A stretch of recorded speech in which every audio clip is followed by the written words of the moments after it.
Salut, bienvenue dans le JT des RIA. Toute cette fin de semaine et tous les soirs, on vous emmène au cœur du Festival des Arts de la Rue, dans le pays de Quimperlé. Là, juste derrière moi, c'est la compagnie Bancal qui débute son spectacle. Il est époustouflant et résilient. Suivez-moi, on va regarder.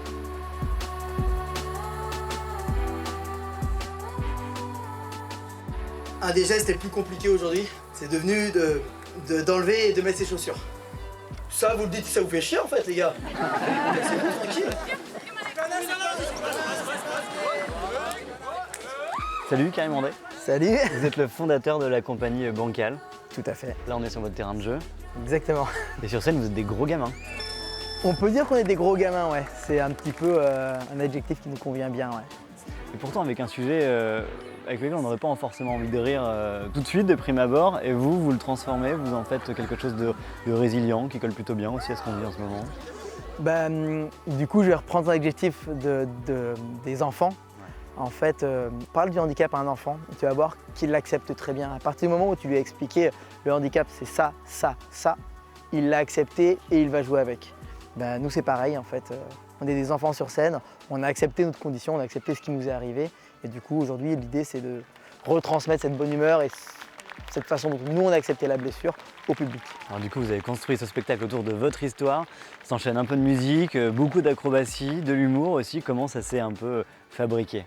Alors, tout d'abord, évidemment, comme je le raconte un peu dans le spectacle, le commencement a été sur mon accident. Suite à ça, j'ai vraiment voulu en parler parce que j'ai vu qu'en fait tout le monde trouvait ça dramatique, personne ne comprenait, qu'en fait pour moi c'était une délivrance de me faire amputer plus qu'une contrainte.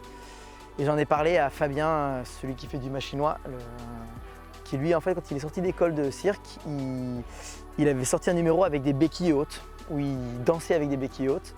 Apprends-moi 2-3 mouvements, histoire que quand je serai en rééduc, je puisse m'amuser à danser un petit peu moi aussi sur ma jambe. Du coup, on a commencé un peu à apprendre des mouvements et c'est de là qu'est née déjà cette idée d'abord d'utiliser les béquilles comme un objet de jeu et pas comme un objet de rééducation. C'est cette idée aussi de montrer que, ouais, il me manque une jambe, mais non, je ne suis pas handicapé en fait.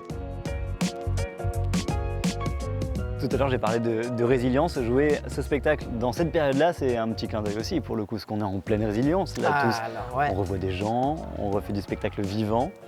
Alors moi, j'avais justement un petit peu peur. Venir parler de handicap et de blessure, c'était peut-être pas le meilleur sujet à ce moment-là. Et en fait, ça reste quand même un message d'espoir et d'optimisme. Donc en fait, je pense que de toute façon, les gens, ils ont faim de voir des spectacles. Ils ont faim de culture. Donc pour nous, c'est que du plaisir, quoi. Que du plaisir. Et surtout en Bretagne où les gens sont d'autant plus morts de faim de culture et morts de faim de C'est fête, la meilleure quoi. région de France, non? Évidemment, évidemment. Quelle question.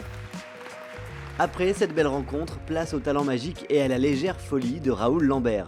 Ils sont deux, mais en fait ils ne sont qu'un seul.